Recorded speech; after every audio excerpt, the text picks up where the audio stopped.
বউয়ের সাথে রোমান্টিক ভালোবাসার গল্প। পাগলিটা আমায় খুব বেশি ভালোবাসে। বউয়ের ভালোবাসা প্রতিটি স্বামী আশা করে, তবে আমার বউ আমাকে কোন ধরনের ভালোবাসে আর কোন লেভেলের ভালোবাসে তা নিয়ে আমি এখনও ভাবি। হাসি কষ্টের এই ছোট্ট সংসারে সে আমার পুরোটা হৃদয় জুড়ে আছে।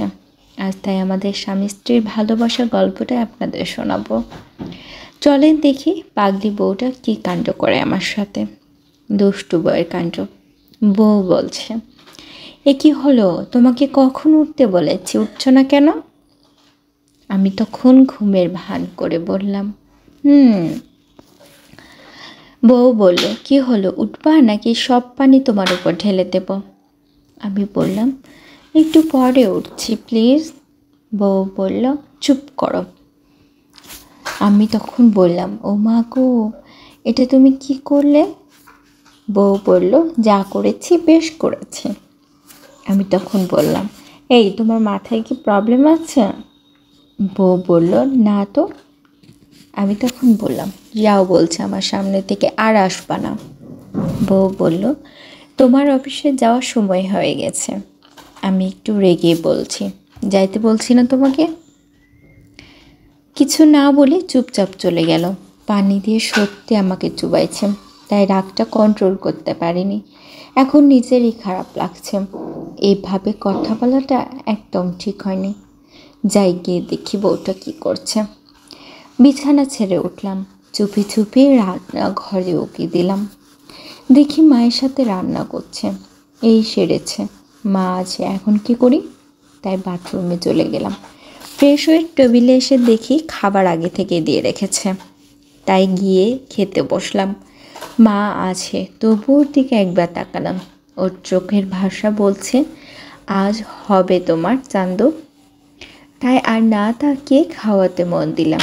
ভেবেছিলাম আজ তরকারিতে লবণ বা মরিচ বেশি দিবেই, ঠিক তাই করেছে, মরিচ বেশি দিয়েছে। আমি তখন বললাম, একটু কৌশলে আম্মুকে জিজ্ঞেস করলাম, আমার প্লেটে যে তরকারি আছে সেটাতে কি ঝাল লাগছে? আম্মু বলল, না তো, কেন? আমি বললাম, না এমনি। বউ আমার কাজটা ঠিক করলো না। আমাকে যে তরকারি দিয়েছিল রাগে সেটাতে সব মরিচ ঢেলে দিয়েছে মনে হচ্ছে। হাইরে কপাল, সহ্য করে উঠলাম। এরপর অফিসের জন্য রেডি হচ্ছিলাম, কিন্তু আমার বউটা একবারও কাছে আসলো না। দরজার কাছে গিয়ে মাকে বলে চলে এলাম। বউকে নিয়ে ভাবনা। অফিসে এসে কি আর কাজে মন বসে?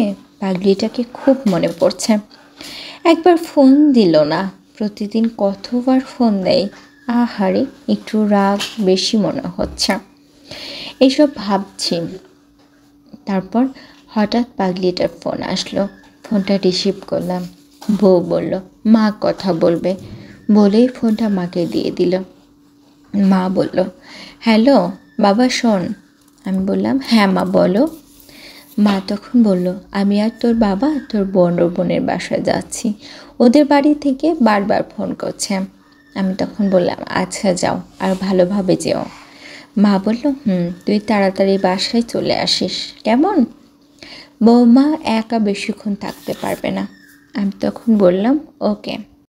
বিকেল 5টা, অফিস থেকে বের হলাম। হঠাৎ আমার বন্ধুর সাদিক এর সাথে দেখা হয়ে গেল। দেখ, বন্ধুকে পেয়ে ভুলে গেছি যে বাসায় যেতে হবে, হাজার হলেও বন্ধু। তারপর আবার অনেক দিন পরে দেখা। গল্প করতে করতে কখন যে 7টা বেজে গেছে বুঝতেই পারিনি। তারপর বন্ধুর কাছ থেকে বিদায় নিলাম। বাসায় আসার কথা মনে পড়ল। আজকে তো মা তাড়াতাড়ি বাসায় আসতে বলেছিল। আমার পাগলি বউটা তো একাই আছে, না জানি কি করছে, আর আজ যে আমার কি হবে এসব ভাবতে ভাবতেই বাসার গেটে চলে আসলাম। দুষ্টু বউয়ের অভিমান। তারপর কলিং বেল চাপ দিলাম, আবার দিলাম। কি ব্যাপার, ঘুমাই গেছে নাকি? না তো, ও কেন এই সময় ঘুমাবে? 15 মিনিট হয়ে গেল, তবুও দরজা খুলছে না। তাই দরজা ধাক্কাইতে লাগলাম, কিন্তু ওপার থেকে বউ বলছে, যতই ধাক্কা দাও লাভ হবে না, আমি বললাম কেন? বউ বলল আমি খুলব না তাই। আমি তখন বললাম কি হয়েছে জান, খুলবা না কেন? বউ বলল এটা তোমার শাস্তি। আমি জিজ্ঞেস করলাম কিসের শাস্তি গো? বউ বলল আবার আদর করে জান কেন ডাকছে? আমি তখন বললাম তাহলে কি বলে ডাকবো?